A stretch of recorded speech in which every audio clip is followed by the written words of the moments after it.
எல்லா புகழும் மகிமையும் இயேசுவுக்கே. சங்கீதம் 46.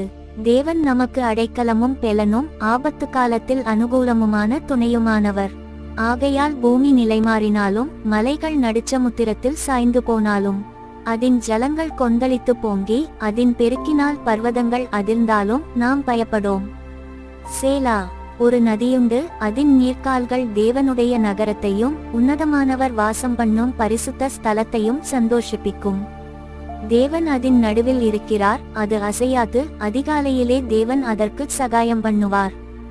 ஜாதிகள் கொந்தளித்தது, ராஜ்யங்கள் தத்தளித்தது. அவர் தமது சத்தத்தை முழங்க பண்ணினார், பூமி உருகிப் போயிற்று. சேனைகளின் கர்த்தர் நம்மோடிருக்கிறார், யாக்கோபின் தேவன் நமக்கு உயர்ந்த அடைக்கலமானவர். சேலா. பூமியிலே பாழ்கடிப்புகளை நடப்பிக்கிற கர்த்தருடைய செய்கைகளை வந்து பாருங்கள். அவர் பூமியின் கடைமுனை மட்டும் யுத்தங்களை ஓய பண்ணுகிறார், வில்லை ஒடித்து ஈட்டியை முறிக்கிறார், இரதங்களை நெருப்பினால் சுட்டெரிக்கிறார். நீங்கள் அமர்ந்திருந்து நானே தேவன் என்று அறிந்து கொள்ளுங்கள். ஜாதிகளுக்குள்ளே உயர்ந்திருப்பேன், பூமியிலே உயர்ந்திருப்பேன். சேனைகளின் கர்த்தர் நம்மோடிருக்கிறார், யாக்கோபின் தேவன் நமக்கு உயர்ந்த அடைக்கலமானவர். சேலா. முழு வீடியோவையும் பார்க்க கீழே உள்ள ப்ளே பட்டன் கிளிக் செய்யவும்.